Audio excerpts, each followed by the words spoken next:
We are live. All right. Well, thank you everybody for stopping down. It is another Thirsty Thursday with Thomas and Matt on the Sammies and Beer podcast, brought to you live every Thursday on Twitch, streaming live on YouTube. You can also check us out during the week when you're missing us on TikTok. We post some of our highlights there. So, if we get highlights, you know. And if I have the audio correct, I didn't post anything last week because the first half of the show, I didn't have your audio included. So it was just me sounding like an idiot. So, Just not talking that I to don't yourself. sound like an idiot the other half of the time, but Matt talks it to was himself. more so. So, with me as always, Thomas. Awesome to see you today. How are you? Hello, Matt. Say that like we don't talk to each other every single day for at least 2 hours. Yeah. Well, Healthy friendships. they don't know that. We could hate each other. That could be the thing. We could just fucking hate each other off camera.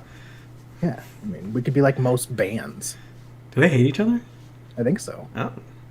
Kind of sucks. Maybe. I hope not, but I like to think that some bands hate each other. Gives the drama. Well, someone's fucked the only girl in the band.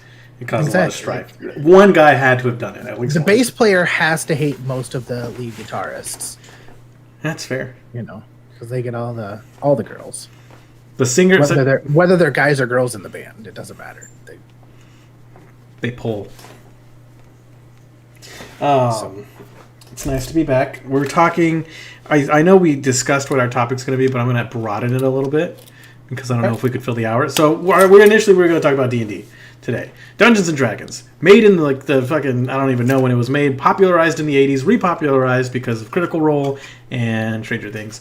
That was our topic today. But I actually want to talk about just games that are old in general.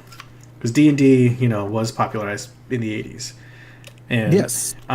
Matt, having been raised in the 1900s, knows a lot of those games like Pac-Man, Galaga, Super Mario. We had games before we had video game systems. So we had like Kick the Can, Flashlight Tag, See, he's already old, and he's proven it, and I love it. So I wanted Your oldness is kicking in right now because you are apparently this is your first time joining us on the Sammies and Beer podcast because we start every episode out with a shot. That And right. this is going to be a shot to somebody or a shot for somebody. Thomas, it is your week to go first. No, it's not. I went first last week. You did not, but that's fine. I did because you toasted a shot to me. I did mine first. After yours. Oh yeah, you did go first. Check tape, right. baby. So, I've thought long and hard about this one, and my shot is going to be a question of why in the fuck are we still trying to force everybody to watch the WNBA when we could easily have a professional women's volleyball league? I would watch the fuck out of Everybody would volleyball. watch it. Everybody would go to it. We would have season tickets. I think I brought it up here before, but I wanted to talk about it. That's how passionate I am about this. I play not competitive. I play rec volleyball on a co-ed team. It's fun. People love volleyball. Start a professional women's volleyball league, and it will thrive. And then there will be no gender inequality or anything because they will make a shit pot of money, and there'll be plenty of money to go around. You're welcome. Cheers to women's volleyball.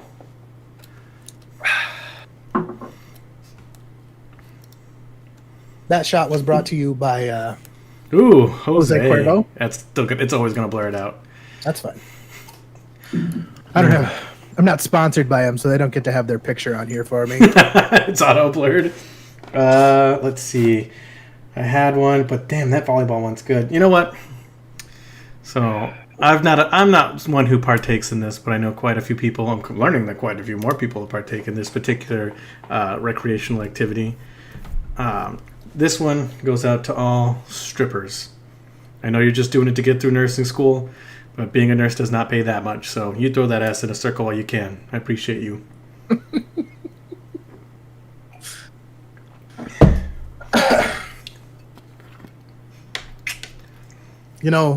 On that topic, I am not a fan of strippers. Me either. Yeah. Like we did the whole stripper thing for my bachelor party. I actually got bit and got a bruise at my bachelor party by a stripper. It was terrible. Should have gotten checked. Yeah. And yeah, I think that I can't think of a place to waste more money. Oh, it's just a total waste of money. 100%. Oh, yeah. Like, I've been to a few, right? But mostly for bachelor parties. I don't like it. I don't like it. I just sit there and drink, and it's like, because when the lights are so dark for a reason, because like specifically after COVID, the strippers that were there were like Q string, you know what I mean? You're like, is that a C-section mark? Like, it's like, does that girl have a lazy eye? Yeah, both of them. Like, there's a lot of scar tissue. That might be multiple C-sections. yeah, it's just nuts. It's disgusting. Nice people, right? They're being nice to you, but they have to be nice to you. And they're like, hey, do you want to dance? I'm like, I'm good. I'm just here to make sure he doesn't do anything stupid. I say as my buddy is like honking somebody. I'm like, you know, there is a strip club in Council Bluffs, Iowa that you would probably love. what's the name of it? I don't even know the name of it. I was there once for a bachelor party, but they don't serve any alcohol there. It's BYOB. They allow you to bring in any of your own. Yep. I've seen people wheel in kegs, full bottles of Jack. I mean, anything goes. That strip club was the first strip club I've ever been to. Oh. I know exactly what you're talking about. Yes. It's just and it's a huge warehouse. Yes. So in Nebraska, you can't go until you're 19 because you're not a legal adult in Nebraska until you're 19. But we were all 18. We just graduated high school, and we were like, let's go to a strip club. Woo! It sucked. It was, I figured you because you could drink all you wanted. Well, I was It only didn't cost you an arm and a leg. I was only 18. I'd like that specifically. I'd like to be able to bring my own alcohol to bars. Well, everybody would. Well, that's what. So there's a cigar lounge in San Antonio that I like because it's BYOB, but specifically BYOW, bring your own whiskey. And so the dude's super chill. You just bring your own whiskey, and as long as you smoke his cigars, which is what that's there for, I don't care. Yeah. And then there's all these old retired pilots and stuff that are there. I mean, they're in their 50s, 60s, and they bring like the nice shit, like the good stuff, like the $200-$300 bottles. And it's got to be smart. I mean, a liquor license. I mean, I know a liquor license around here is a couple $100,000. So I can't imagine what it is in San Antonio. Exactly. So if you're not serving it, and people can come in and they buy your product, you allow them to just hang out. And the more they drink, the more they want to smoke. Yeah. Yeah. I mean, it's a great time. Good guy. Great business plan. He's succeeding. He's literally within walking distance of Randolph Air Force Base. I don't know what that is. Just one of the 3 Air Force bases in town. Oh. So, like, walking distance from the front gate. Not even bad walking distance. So, popular guy. Nice. What? All right. So now that we've gotten our shots and our fun out of the way, now we can start talking about D&D. All right. And Dungeons and Dragons, different games. So, let me preface this with that Matt was very skeptical when it came to starting playing D&D in the beginning. Oh, very. He's, which I get it. There's a connotation behind it, Well, and it's also a very intimidating thing to get into. It's not a game like Monopoly or Correct. Life or something like that, where we can say, hey, let's play a game and sit down and play. Like, there's a lot of work that goes into D&D. And the thing that I'm realizing now is the more you get into it, the actual more work outside of it is. Yeah. Not only for the DM or the dungeon master, the person that kind of runs the game, for people who aren't familiar with it, and I'm probably the last person you should take advice from. But the simplest way, I've been thinking about the simplest way that I can explain what D&D is it's essentially interactive role playing. Yeah. Where somebody's written a story and you create a character with other people, and you and this group of characters go and interact within this story, and you get to make the decisions. And I mean, it's intense, and there's rules and parameters, and knowing the rules, and when I was first building my first character, like I started looking at like spell slots and spells and all this other stuff, and I'm like, I don't what I don't know what half of this shit means. I don't have 3 hours to spend. Mm-hmm. And so I'm like, well, guess I'm gonna do the stereotypical thing. We're gonna hit things with sticks. Level 1 fighter, baby. That was your first character. Yep. And he came back at the end of the story. He came back. He did. He died, he came back. There's more stuff for that too, but it's a lot, you're right. And there's different kinds of people. We had 6 of us playing on top of me, and we had the ones that put in a lot of time and picked like mage classes, right? That knew the rules and stuff, how everything was going. And then we had a couple that were like you. They were like, I don't fucking know what I'm doing. I'm just going to bonk it. Like, I'm just going to hit it as hard as I can, as much as I can. That's okay. We just make it work. I mean, our first campaign, like the first arc was awful. I didn't... Well, and that's where, I mean, it, like I can definitely see where the enjoyment of it comes from, especially if you get a good group of people that interact well with each other. Like you can really act out a character that you get to create and do whatever you want with. You get to make the decisions. And I think I said this to you at one point, is like one of the hard parts is like acting like that character versus acting like yourself. Exactly. Like, you know, we made several one-off characters, and I made a super dumb character. Sue. And I absolutely hated that. Yes, Sue. And I absolutely hated it because I'm thinking of all these other things, and I can't do any of them because my guy's a moron. Your intelligence, I think, was 3. Yeah, like, you know. And so there's definitely a lot of... it's a very hot, long learning curve to play the game. And I don't even think I mean, you said it, we technically weren't playing like no traditional or rule-based. We didn't start following the rules until about the second arc. We didn't even do AC or DC. You know, we were so new, and I was just kind of winging it. It was just a one Sunday. We were like, let's fucking do it. I'll think of something. Don't worry, guys. And it was good. It was entertaining. Oh, come on. You were like, I've written out like 3 books of this stuff. Like, we can do it. I've got all this stuff we can do. I have the story down. I'm a dreamer, all right?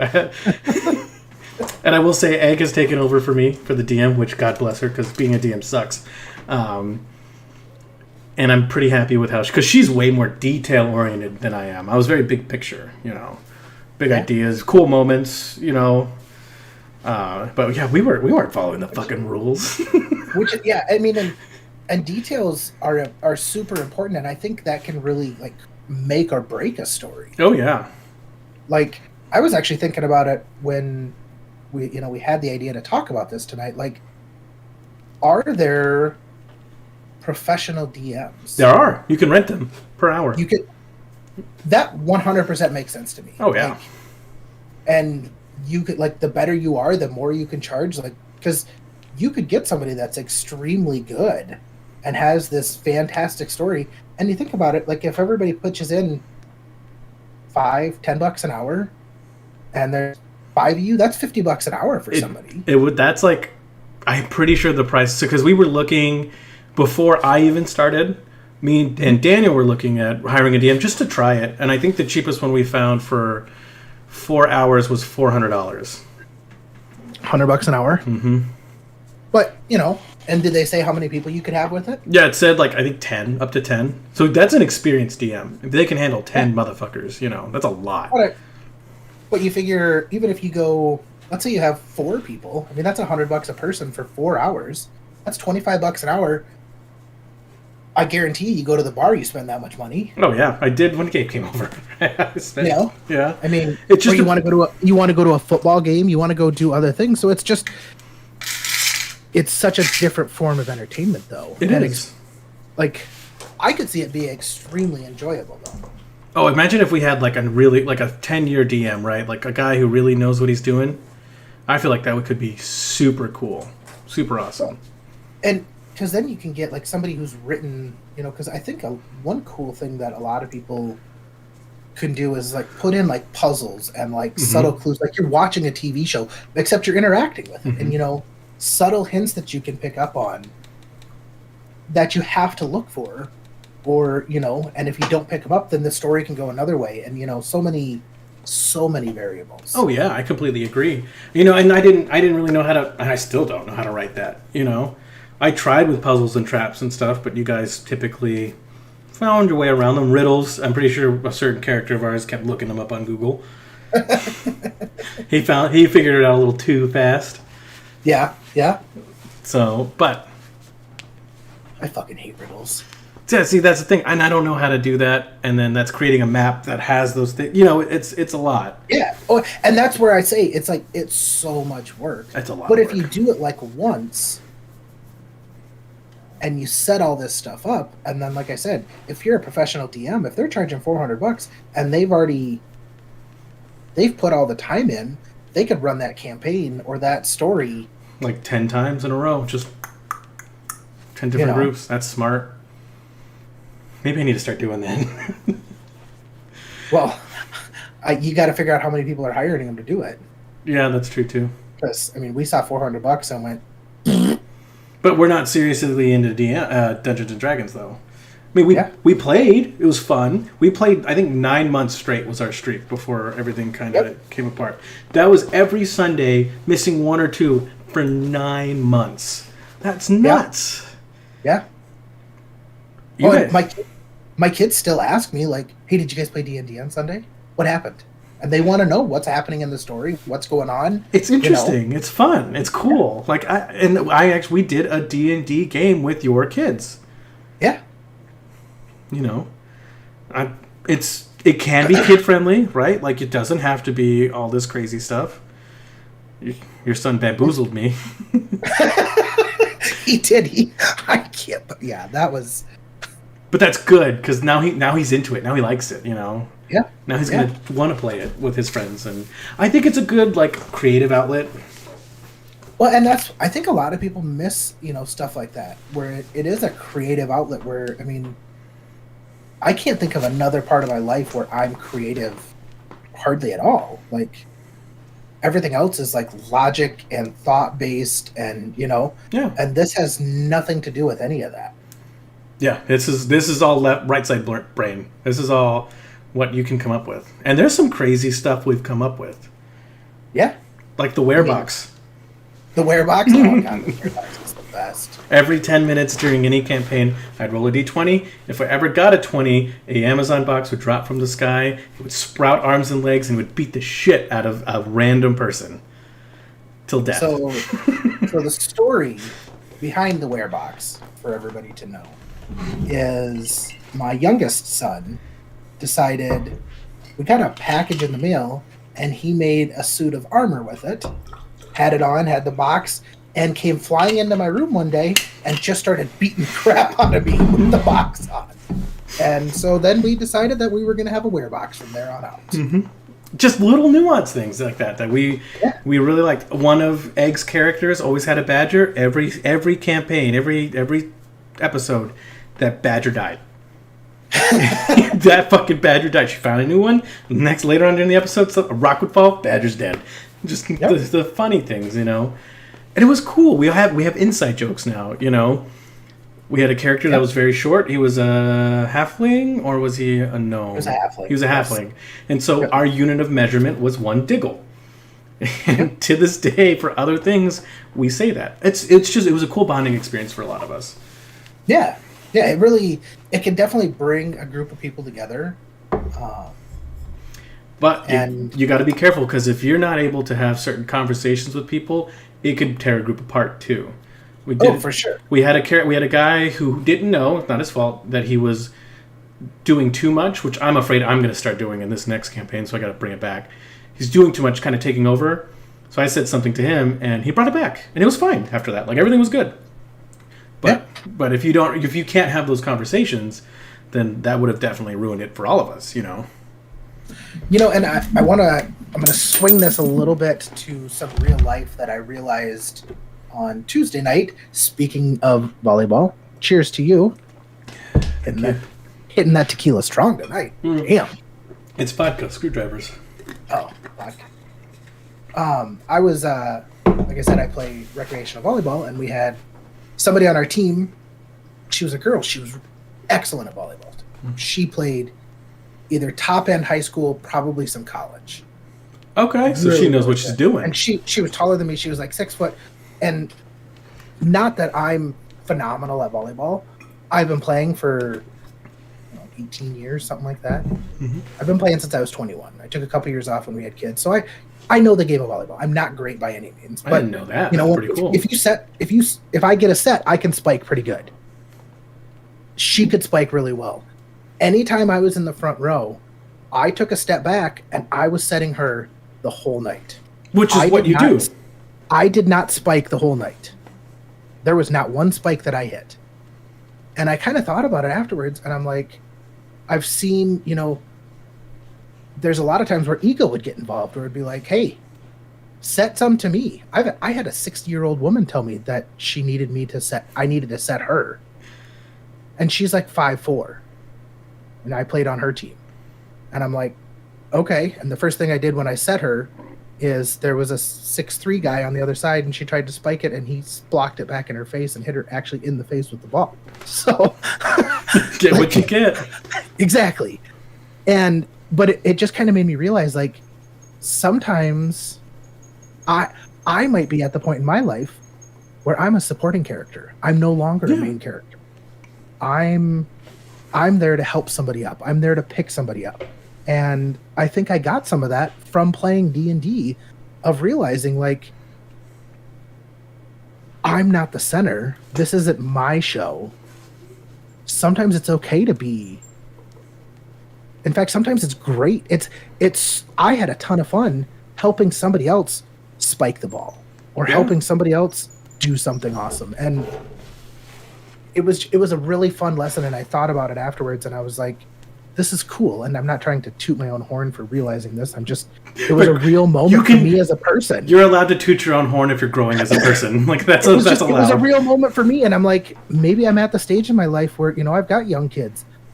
I'm a support character now. Like, I'm a support character in their life. I'm a support character, Yeah. in your life. Oh yeah. in other people's lives. You're my Kenobi. And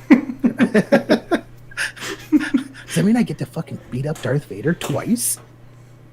Like, sure. I mean, let's be honest. Like, Kenobi's a badass. Oh yeah, he was a great Jedi. He was a Jedi Master. I mean, but sometimes it's okay, even as a Jedi Master, to step back and learning that. Oh yeah, it's a growth moment for you. I like it. So, but that is the thing about D&D though. It's shared from the party. Yeah. I like me personally, because we usually ran 6, right, with me as the DM. Mm-hmm. I didn't like it. I thought it was too much. I felt like not everyone got to do as much as everyone else. It was the ability to do stuff was spread too thin. I think 4, perfect. I think with the right 6, I think it really depends on the people that you have in the. I suppose that's fair. Like, I will say with the group that we had, there were some people that, like you said, wanted to go too far, but there were some people that hid behind it, almost like, I can just stay in the shadows. I can be Aragorn in the corner and be this which ranger. Is a huge trope for D&D. Being Strider is such a big trope. Sitting in the back of the tavern, not talking to anybody, with a fucking sword. Like, you know what I mean? That's a huge trope, and a lot of people go, like, their first character goes that edgelord route because they're nervous. They don't know what to do. Yeah, they have no idea what to do. So, like, I get it. My big thing was bringing people out of that, right? And I think I did a good job with Egg, and Daniel and Gabe didn't need any help because they had played before. Bringing you out, you kind of jumped into it with both feet in and ripped the jaw in half of a bear, And a wolf, if I remember right. A werewolf too, yep. Yep. So you jumped in, but then we had Kay, who really, took a lot of prodding sometimes, which wasn't her fault. Yeah. She was getting up at 3:00 in the morning every day. Yeah. And we didn't start till 9, so, like, it was tough. Yeah. But now I don't think we have any edgelords, thank the Lord. I actually, it's really funny. I was watching a TikTok before this, and they were talking about one line to describe each class. And, like, you want to just hit stuff? You're a fighter. You want to hit stuff really hard? You're a barbarian. You want to come up with creative ways to hit stuff with your fists? You're a monk. True. You want to be... You want to be a wizard? You're Gandalf. If you want to be a tricky wizard, you're Gandalf in your own way. And there was, and the one was, you want to be stealthy, you're a rogue. A rogue. Mm-hmm. And they came up with different ways, and I was watching it and I'm like, it really makes a lot of sense. And it's super simple, but I think it's also deceiving, because then you're like, well, I want to be Gandalf. Okay, cool. Here's 95 spells for you to read from. Pick 3 of them that you want to use, and you can only use those fucking 3. You can use 9 in your spell book. As a level 1? As a level 1, you can still have 9. You can't have 9 equipped. 3 cantrips, and I'm pretty sure... Oh, I think it's 8. 5 level 1 spells. But maybe a bard. Well, and I'm a bard, so that's different. Bards are totally different on their spell uses. It's like 3. Wizards spells are that's what they have. This is it. So they get quite a lot, and they get arcane recovery. You get damage dealing cantrips. I kind of know a lot about D&D now. I'm kind of happy. Yeah. I'm still like I don't know. I don't have the will to read that much on this stuff, because then I'll read a spell and I'm like, okay, so I just read 23 words, and I didn't understand 9 of them. So now I have to go figure out what the fuck the meaning of those 9 words are. You could always just text me and ask me what this spell is. I have all of the up to the 5th level spells memorized, and then all the 9th memorized. Oh, you're right. I feel like looking like that big of a dumbass. Who cares? I'm the nerd who put his time and effort into not memorizing, but learning what these spells do. And it doesn't help that I just unlocked a new rulebook for you. By the way, we use D&D Beyond for all of our D&D needs. We're not sponsored or anything, but that's just the format that we use because it's easy. For guys like Matt who don't really know what a spell does, he can just click a button and there you go. It's done. Yeah. And I actually just unlocked I think 80 new spells for us. So, jeez. I know. You should get inflict wounds, by the way, for your new character if you want to deal some massive damage as a bard, because you can do that because you did the school of whatever, and you can and you can learn wizard spells, and that's a good spell to have. That and a couple others, but that, and I'll be honest. You know why?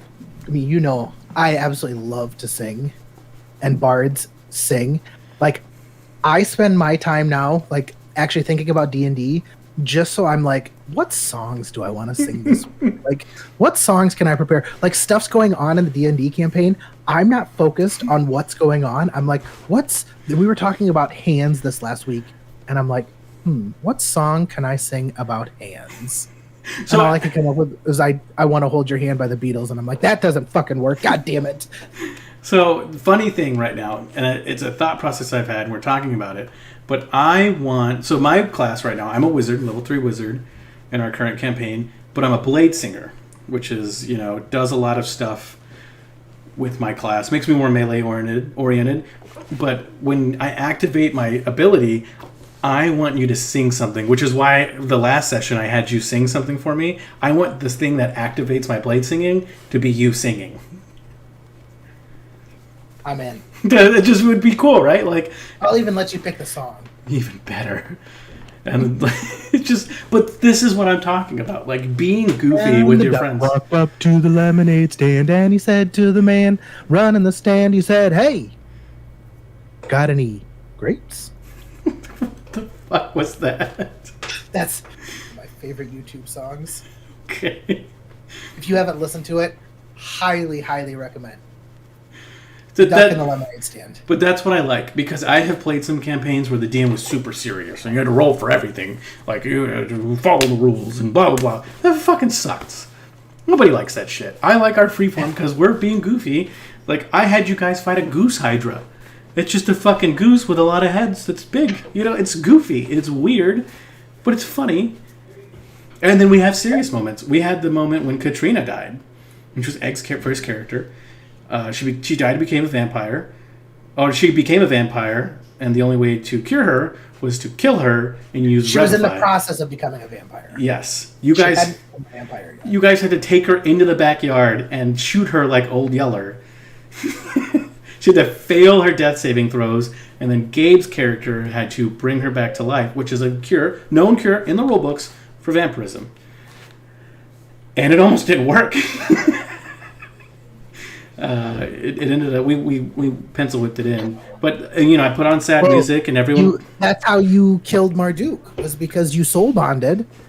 Yeah, that's how you killed my first character, was because Marduk and Katrina. Which character was it? Katrina.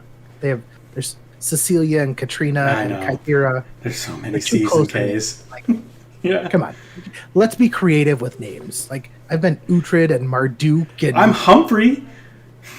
Roland and Red. Come on. I don't know if Red's unique, but okay. He wasn't, but I based it just off of how his picture looked. He looked like a Red. He did. But yeah, killing Marduk, actually, I inserted a DMPC under the guise that I wanted to play, right? Like, I wanted to be involved, and I was a bard, and I was doing all this shit. Undercover bad guy ends up absolutely slaughtering the healer, but I let them bring back, like, we're talking dead, but I let Marduk, based on his backstory as a paladin, which is this huge thing with his backstory. It was really cool. Tied that in. I think I tied that in pretty well. You did. It worked really well for my character's backstory and how he became a paladin, and like, because he was not a paladin at all. He was not a man of God at all. But yeah, it was.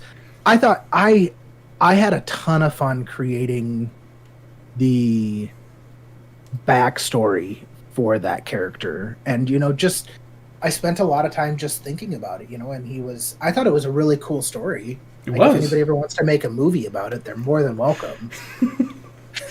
Cast Channing Tatum, of course. Channing Tatum? Fuck you. I don't know.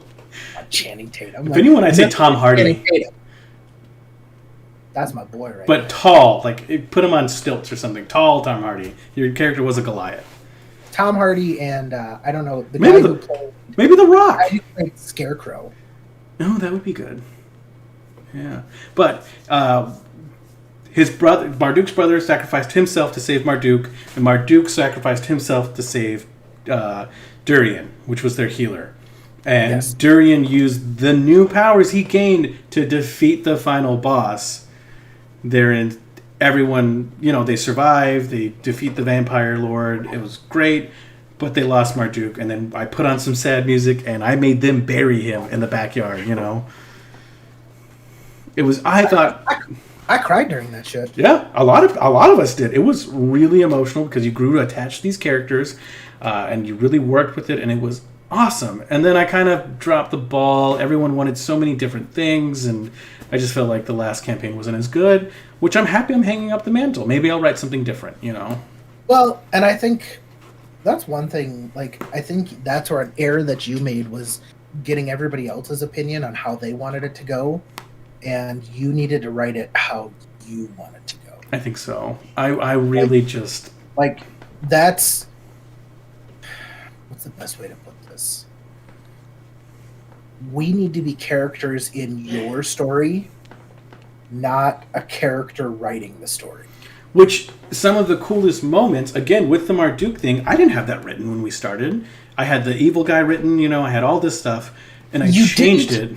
But you wrote it, though. It wasn't, we decided this was how it was going to go. You decided this is how we're going to progress. And that was, I was watching, I think it was Matt Stone from South Park. And he was talking about, it was Matt Stone or Trey Parker, I don't remember one. But they were talking about when you're writing stuff, and it can't be, so you do this, and then this happens. It's, this happens, so therefore this happens. So for this story, I forgot who wrote the Batman series, the 3-part movie with Christian Bale, right? The Dark Knight series. So the guy who wrote that gave this detailed pie graph on how you're supposed to write a story. And that's how I wrote the first story. I followed that to Makes a T. sense. And it was a good story. You know? Yeah. We lost some stuff, we gained a lot, we came together, we had a lot of cool side missions, but it was good. And then the next one, I kind of, I screwed up a little bit. I'm going to write another one, but I'm going to need some As time. we've learned from, popular television, Game of Thrones and stuff, like, killing main characters, it's kind of okay. Kind of works. It works. It creates, you don't have that main character rights or, like, freedom. Like, That plot armor, like that you're exactly. fine. Yeah. I'll fucking kill you. As a DM now, I'll kill the shit out of you. Yeah. Like, I mean, how many people saw Ned Stark getting beheaded? The main character in Game of Thrones for the first season. How many people saw that coming? That's true. Yeah. And, 100% I agree. Or just all the people that died in Game of Thrones in general. No one thought Cersei Lannister was going to die. Yeah. Did she die? No. She didn't die. No, I was thinking of the super hot girl that married Tommen. Whose brother was gay. Yeah. No one thought she was going to die, or her mom.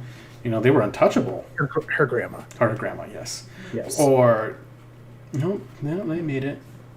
Or I think Ned Stark was the big one. Or no, his son. Rob Stark. Yes, that was a big one. Holy Yeah. shit! And then you have killing characters like killing Joffrey. We were all waiting for it, and when it happened, we were all so fucking satisfied. Oh, it's like so get fucked. But then you think about it, after playing D&D, I'm like, what a fucking amazing character that was written What a great and bad was guy. played. Yeah. How amazing of this character, or what's his name? The imp brother. You mean I drink and I know things? Yeah. Yeah, I know who you're talking about. I didn't know his real name. Yeah, Peter Dinklage. But Peter Dinklage. Yeah, I don't know why I couldn't think of that. Peter Dinklage. What an amazing character he played. Yeah. With so many different aspects. And that's one thing that I've loved about D&D is you learn to appreciate so many different characters within things instead of just being focused on the Aragorn of things. And maybe that's just me. Maybe that's my personality, is I'm drawn to those alpha characters, those main plot characters, and D&D has really opened me up to so many different characters. Gabe had the one that was probably his best character, in my opinion. What was his name? Which one was it? Rudius. Oh, no, that wasn't Gabe. Daniel had Gabe was Rudius. Rudius? No. Did Daniel have him? Daniel was Rudius. No, Gabe was. Mm-mm. Gabe was Rudius. He was not. I will text them right now. Just go open D&D Beyond. It's right. It's still in there. Yeah. I'm pretty sure it was 90% sure it was. Daniel was Rudius. Gabe was the half werewolf blood hunter. Anyway, small supporting characters can make so much for characters within D&D. And that kind of circling way back to the beginning of it, where supporting characters in D&D can be so important. They're the most important characters. And it's really weird. I've seen a ton of D&D stuff on my TikTok. Boom. Proof. What? Check it. So while he's checking that I'm absolutely right, Rudius was a timid young wizard who, was afraid of conflict. And it was a one-shot. We did it in 2 sessions because we only do 2-hour sessions to kind of keep things short. He was a very scared, timid wizard, kind of learning his way through it, and he fucking adapted and overcame. And his big evolution, which I know wizards can learn Fireball off the bat, was learning Fireball, which is a very volatile spell, and using it in combat. So it was a cool thing to see that. And I feel like so that one-shot campaign that we did, I wrote that. that story. And that I feel like that had a really good back and forth. I didn't write it with any characters in mind. I just wrote it, and then you guys figured out your characters before, after. So I feel like that story was a little more compelling, you know. Was that the one where you had us? That was such a great idea. Where like, basically, you came up with the story, and then 30 minutes before, you're like, "Hey, create a new level 1 character." You got 30 minutes, and we're starting. Yep, level 3, but yes, level 3. That was a lot of fun. It was a good story, you know. Is the wizard killing all the... is the witch killing all the children in the town? Is the local militia doing it that came in that's very, like, holier than thou? Which one is it? You have to decide. You have to take one down. Spoiler alert, it was both. So here's a question for you, because you've bought some of the content and stuff on D&D Beyond. When you buy the books, how do those story progress? Because they've got written stories that you can like follow and stuff. Like when you watch it in Stranger Things, like they're reading from a book. Yes, right? So we've actually never done a pre-written story. Have you read any of the pre-written stories? Do you know how they work? Nope. No. So I had no idea. Everything that you played was homebrewed. I'm going to make this out of a TikTok because I want people to stitch this, and I want you to tell me how the pre-written D&D stories go. I don't know. That's why I'm saying I want TikTok to tell me, because, like I said, I've seen a ton of D&D TikToks. Yeah. And I want somebody to explain it to me. Explain to me how the pre-written D&D TikTok books look, whether you've had success with them or whether you go your own way. Are they worth our time? I feel like there's a little bit of an adaptation when you play with something like that. You know, like, oh, this is how it's supposed to go, but I'm going to sprinkle this in, because every DM has their own flavor. You know? Well, yeah. Because you've watched Stranger Things, right? Mm-hmm. So what's his name? Eddie? Who took, in the last season, who was the... Oh, the older guy. What about him? He was reading from a book for all of his stuff, I want to say, right? I think so. Yeah. And there's nothing wrong with that. No, I think. But that's where my question comes in, is how different is how it? do the books relate? How is it easier? Does it make, were you missing out and there was like this super easy way to fucking DM and you struggled and fought your way through it? And there was like a step-by-step guide of like DMing for dummies with the big yellow cover. Do you remember those books? I do remember those books. But I'm kind of glad I learned the way that I did, because it's more freeform, right? And I'm more okay with breaking the rules. Like, okay, you guys fuck up a roll. Okay, whatever. We'll make it work. You also learned a lot, though. You gave somebody a rat army, and really came back to your ass. That bit my ass so hard. But we learned, and I had a army of badgers come in and kill all the rats, or an army of cats, And I had literary devices in there the whole time, like Mouse the cat. Anytime we had people, like I said, Kay, she got up at 3:00 every morning, and we ran late. She would go to bed. She would fall asleep in her chair, like she'd pass out, and she wouldn't be responding. So I'd have this interdimensional celestial cat come in. And he could teleport, and he would take her back to their home base, the Guildhall. Or anyone who, like Gabe was working, he got easy MS, he'd get a call, Mouse the cat shows up and takes him away for something else. Literary devices, they kind of work. And I will say, one thing that I would love to do is be able to actually be in person for a 4-hour DM sesh. That would be pretty cool. Everybody there, like... You see how, is it Critical Role does it? Where they're all just sitting around a table, and just being able to be there. Like, that's got to be so much more intense. Oh, 10 times more intense. You're in front of each other. Yeah. Even just doing it on camera would make me happy. Yeah. I mean, I can't mute my mic and just start looking at TikToks while, Exactly. And we could have, like... I wore a t-shirt in honor of my dog. I like the dog that you gave me.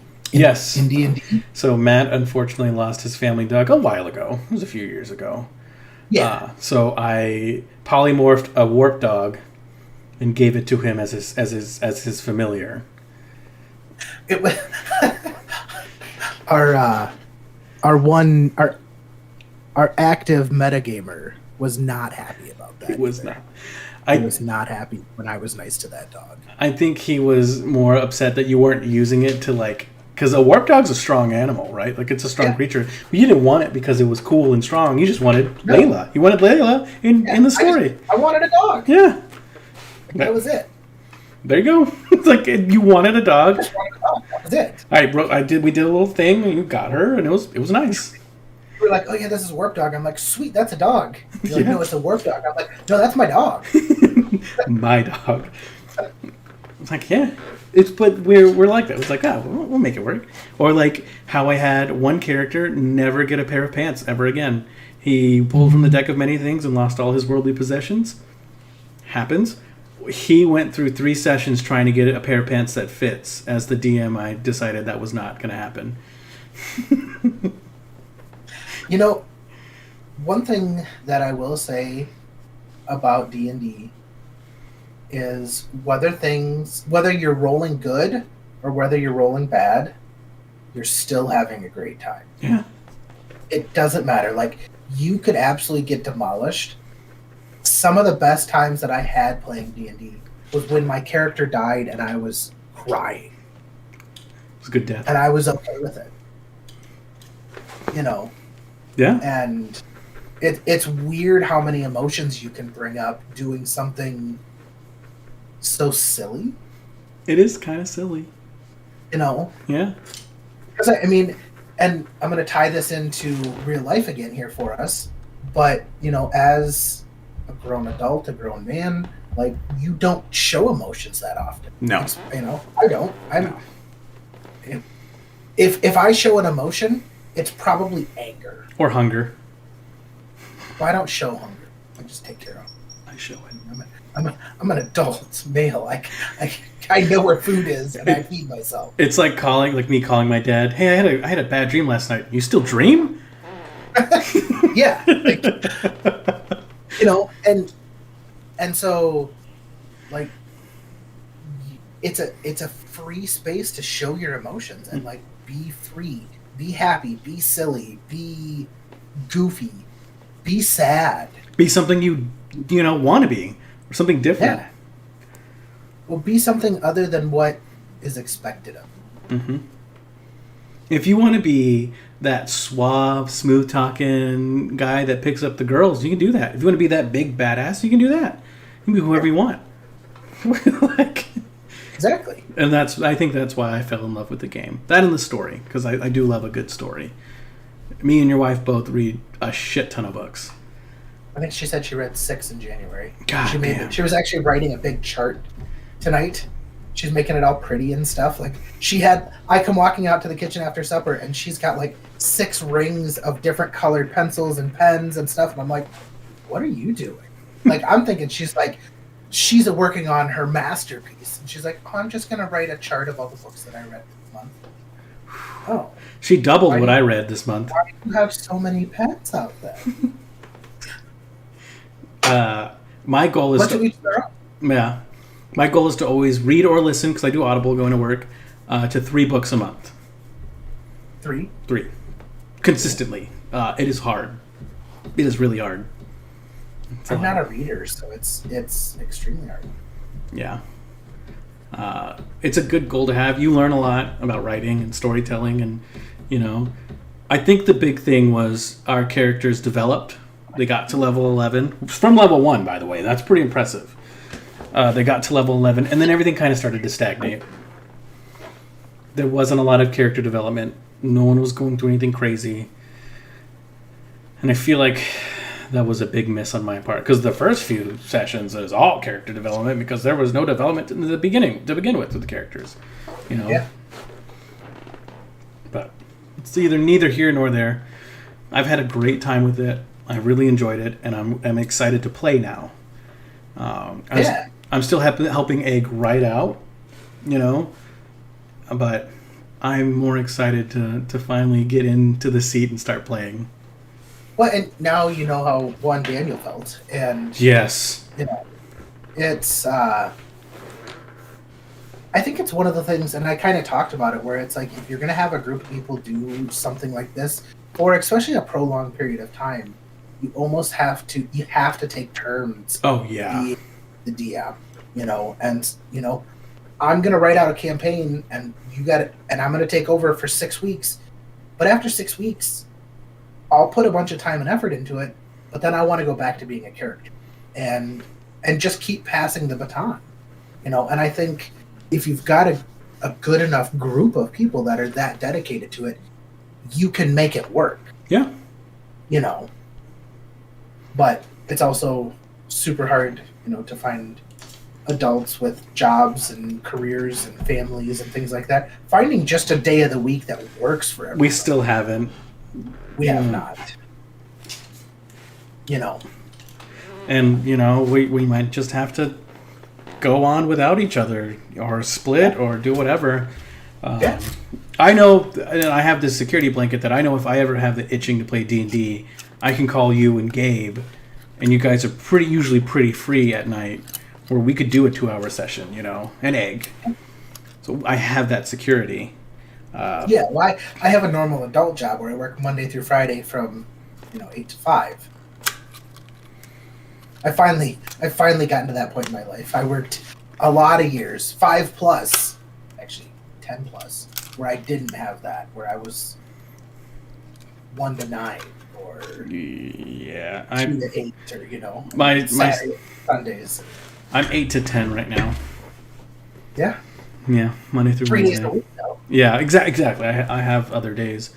And there's pros and cons to each schedule and each shift. I mean, if you had kids and if you could work 3 days a week and your wife could work 4, Yeah. I mean, there was a few years when I was working, my wife would work nights, and essentially we would high five when I got home from work and she was on her way to work, and she had day shift and I had night shift. That's a strong relationship, though, being able to do that. Well, but we had kids, and that's what you got to do. No, I agree. So, but D&D is not a child. It does not take priority over it. It is only a hobby. It is. And it is a fun one. One we will continue to do, but not as serious as we have been. Not every Sunday for 9 months again, I don't think. Yeah. Well, unless you get a different job. I've been looking, but we'll see. But if you're ever interested in getting into D&D, please feel free to message us. We're happy to share any and all information. As wrong as it may be. It's going to be a little wrong. I've got 2 resources for you. Owlbear Rodeo. Make your own maps, but more importantly, save maps from the internet and use them as your maps with a token creator. Super easy. You download a few maps, build a story off the maps. You've got like a tomb, a tavern, and a fucking witch's hut. And you're like, you got to go to the witch's hut to get this talisman to get into the tomb where you fight mummies to get the treasure back to the owner of the tavern. Right? Boom, boom, boom, boom. All 3 maps. There you go. And then D&D Beyond, because you no longer have to do the paper sheets. It does your dice. It does everything for you. It does. It really does. It does everything. And it's mobile. It's on your computer. And it's free.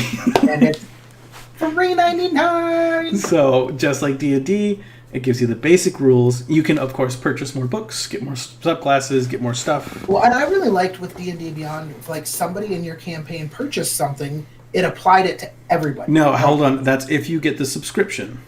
There is a $5 a month $5 a month to do content share, which is what I do. I have a couple books that I share with everybody. But you can do that. You can buy the books digitally and everyone can use it for that campaign. Yeah. It's cool. Our next character design is going to be the Teenage Mutant Ninja Turtles. We're going to be Turtles. We're going to do like as to it as we can. Fuck it. I think we should, instead of like being like Leonardo, Donatello, Michelangelo, Raphael, just wanted everybody to know I do know the name of the Turtles. He did. We should go like a totally different route, like, and have like, we're going to be turtles, but we're going to be the Beatles turtles, and we're all going to be named after Beatles. Or we're going to be famous painters. going to be Picasso and Well, Monet. I mean, the other ones were famous painters, but sculptors, but whatever. Well, I mean, Oh, that could be fun. That could be really interesting, actually. or you could be famous guitar players. One could be Slash, and one could be, I mean, there's a lot of ways that we can roll and be turtles. Country singers. Country singers. We've got George Strait. We've got Tim McGraw. We've got Toby Keith. We got Travis Tritt. That's a good idea. Yeah. And then, but then you don't even have to be turtles. Like, you could just have a foursome of random lizards. There is a frog race. Like, you could be geckos where their tail can automatically fall off. And remember that you can homebrew whatever you want. It doesn't have to be legit. The people that are like, oh, it has to be on the rulebook. Fuck you. Fuck your rulebook. Make a goddamn lizard person. Make a giraffe person. Be goofy. Fuck your rulebook. Fuck your rulebook. Thank you for the guidelines, but I'm going to take it from here kind of thing. Oh, it has to be the specific races. Go fuck yourself. If I want to be a slime person, if I want to be a goddamn Muppet, I'm going to have the earth go like this while I'm walking in a fucking field as a Muppet. Everybody's down here. I'm going to be a fucking Muppet. If I want to be a Muppet, I'm going to be a fucking Muppet. I actually think someone homebrewed that already. I think I've seen that. That's why that's coming up. I can do whatever I goddamn want. You know what I mean? Yeah. And that's what I like about D&D. And yeah, it really is. It's very, very free form. Big controversy right now. Which is a really cool thing. Big controversy right now is that actually Wizards of the Coast that own Dungeons and Dragons are trying to take away the freeformness of it. So it's a big thing. We don't support it. Go fuck yourself. We support the freeform. Yeah, fuck the man. Yeah, fuck the man. Thank you for making the game, but fuck you. Did they make the game? Yes, they made the first rulebook for Dungeons and Dragons. So, and we're currently playing fifth. We play 5th edition, and they've made all the editions before then. So, but they're the people that wrote shit down and then sold it to. Yep. That doesn't necessarily mean they made it. That just means that they were the ones that wrote it down and sold it. Yeah, we even did Zach's 5e zombie D&D. Oh yeah, we did a zombie survival because you say you don't like the fantasy world, right? So you don't like that kind of thing. That's not your thing. Fair. I didn't think it was Matt's thing, So we did. There's a rule book for. I love fantasy shit. I mean, not a ton. So we did a rule book for something Matt really likes, which is a zombie survival rule book, and we played that campaign, and that's interesting. That's really fun. A little harder, but. Well, let's be honest here. What I've learned in the last 2 weeks is apparently I really enjoy Ranch Simulator. You're thinking about it right now, aren't you? Oh yeah, I'm wondering if my pigs have had babies. We'll jump on after this. Don't worry. Yeah. By the way, we're at 58. Yeah. I see. We're close to time, and you said we could not fill an hour with D&D talk. I knew you were a fool. I think we could fill for saying it. I think we could fill several hours with D&D talk. I don't know what I was thinking. Maybe we'll talk about it next week. Maybe we'll talk about it a different week.